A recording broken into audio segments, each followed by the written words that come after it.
जीना सिखा दिया सद्गुरु तुम्हारे ज्ञान ने, जीना सिखा दिया सद्गुरु तुम्हारे ज्ञान ने, जीना सिखा दिया सद्गुरु तुम्हारे ज्ञान ने। हमको तुम्हारे ज्ञान ने इंसान बना दिया, हमको तुम्हारे ज्ञान ने इंसान बना दिया सद्गुरु तुम्हारे ज्ञान ने, जीना सिखा दिया सद्गुरु तुम्हारे ज्ञान।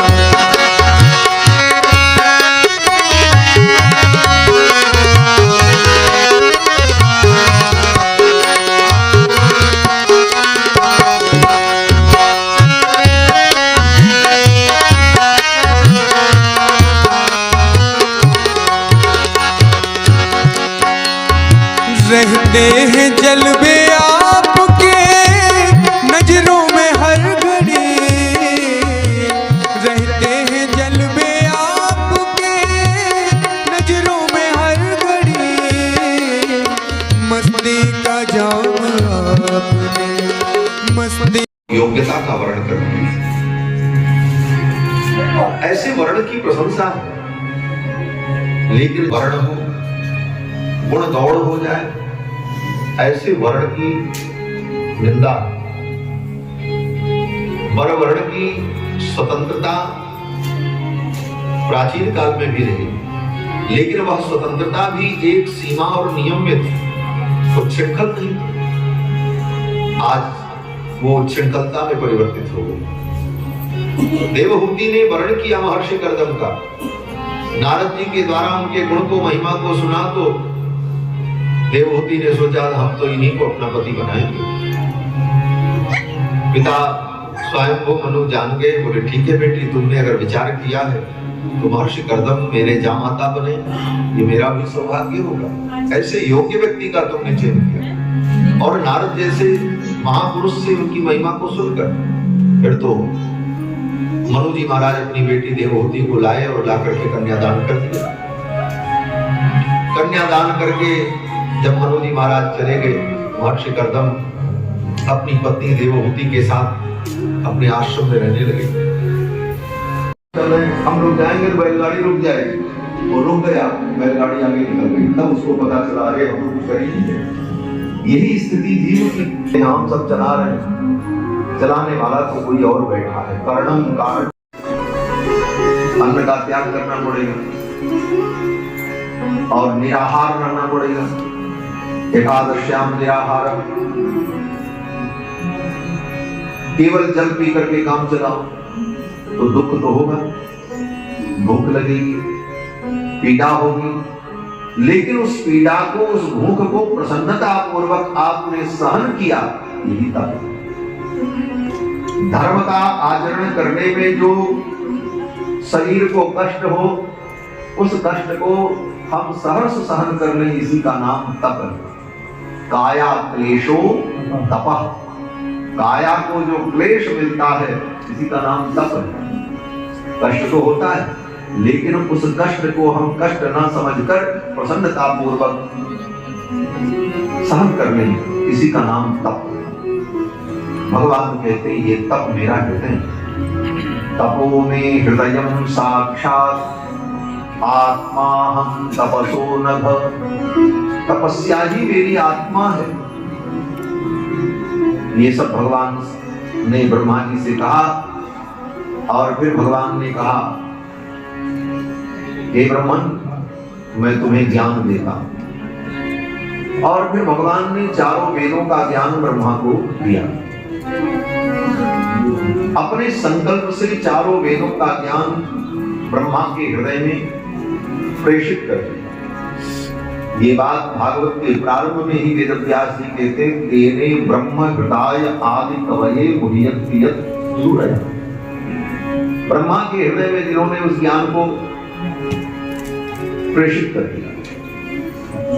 चार पढ़ाई दुनिया की हम पढ़ते हैं, बोले वो विद्या नहीं है, वो अविद्या है। विद्या का मतलब विशेष रूपेण यति खंडयति अज्ञानम या सा विद्या। जो विशेष रूप से अज्ञान का नाश कर दे उसका नाम विद्या है, और जो अज्ञान को बढ़ा दे बोले वो अविद्या है। आज जिस पढ़ाई को लोग विद्या समझते हैं, ये डिग्री वो क्या है? वो केवल संसार में जीने खाने की कला है बस, वो ज्ञान नहीं। वो तो जीने खाने की एक कला है जो सिखाया जाता है, और उसमें भी आपकी चॉइस, आपकी पसंद। इस क्षेत्र में आपको ज्यादा धन मिलेगा वो सोच लो, वो पढ़ाई पढ़ लो। डॉक्टर बनो, इंजीनियर बनो, अमुक बनो, डमुक बनो, जो बनना बनो, जिसमें ज्यादा मान मिले वो पढ़ाई पढ़ करके उस क्षेत्र में काम करो। तो वो विद्या नहीं है, वो तो संसार में जीने की एक कला है, एक तरीका है। उसका भी महत्व है, लेकिन उसका महत्व केवल इतना है कि उसका उपयोग तुम्हारे जीवन में केवल जीने के लिए बस, बाद में उसका कोई प्रयोजन नहीं। इसीलिए वेदों ने कहा अविद्या मृत्युम तीर्थवा। ये जो अविद्या हम पढ़ते हैं ये क्यों है? बोले मृत्यु से तरण के लिए। मृत्यु माने संसार, ये जीवन, इस जीवन को जीने के लिए उसकी भी जरूरत पड़ेगी, लेकिन वो परलोक में भी कल्याण करे? बोले नहीं, परलोक में कल्याण तो विद्या करे। तो विद्या 25 वर्ष तक विद्या का है। प्रथमे नार्जिता विद्या, प्रथम अवस्था में जिसने विद्या का अध्ययन नहीं किया, और 25 वर्ष के बाद तब धन कमाने में लगना चाहिए। द्वितीय नार्जितम धनम, और दूसरी अवस्था में जिसने धन का अर्जन नहीं किया,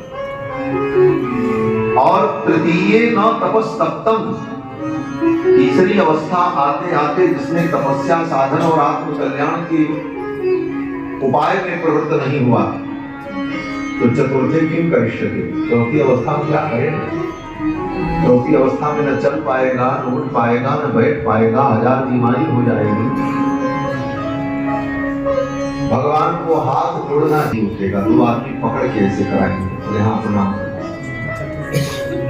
यह स्थिति जीव की, इसलिए प्रथमे नार्जिता विद्या, द्वितीये नार्जितम धनम, तृतीये न तपस्तप्तम, चतुर्थे किम करिष्यति। इसलिए संसार के इस प्रपंच में पढ़ने के पहले ज्ञानार्जन कर ले, फिर आगे की सारी चीजें अपने आप व्यवस्थित हो जाती हैं। ब्रह्मा जी ने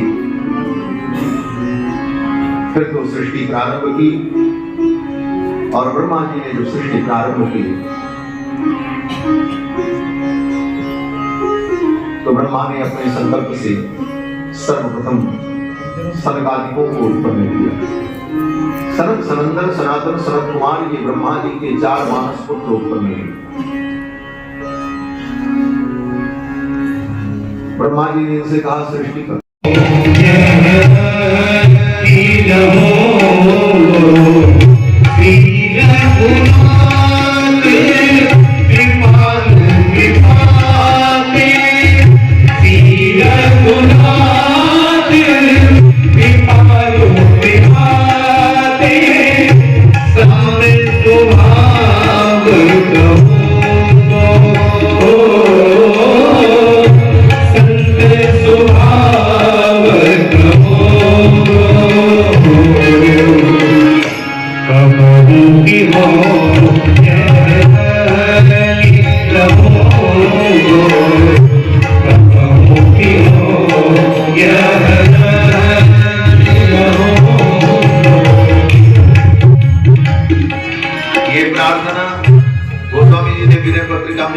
अपने जीवन के अंतिम पड़ाव में पहुंचकर, और कहते क्या है कि कबहू की हम यह रहनी रहूंगो, कभी हमारे जीवन की रहनी भी ऐसी होगी।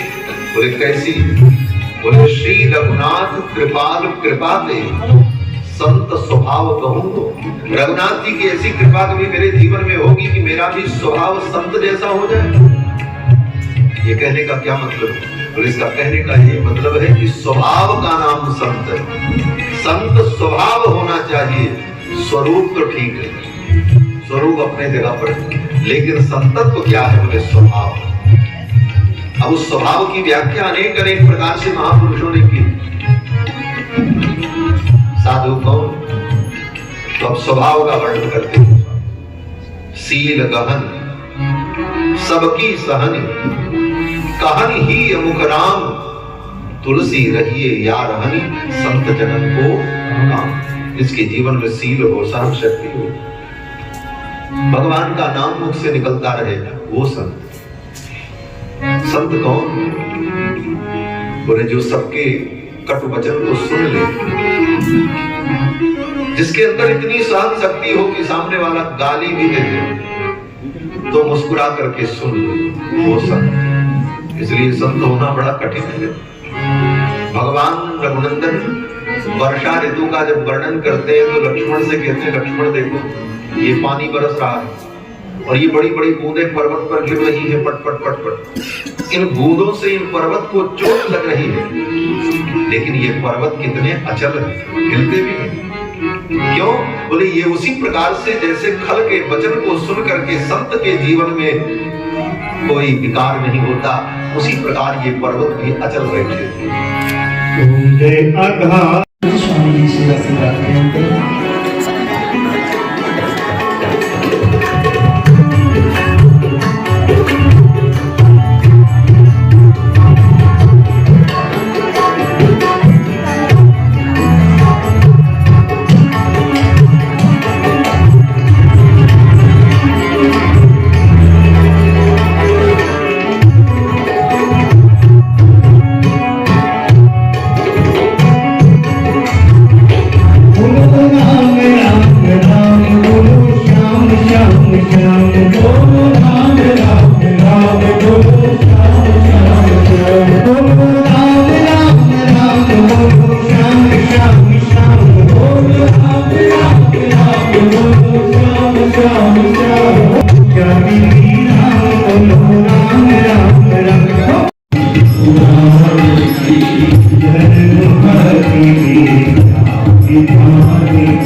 भगवान की श्रीमद् भागवत ज्ञान महाराज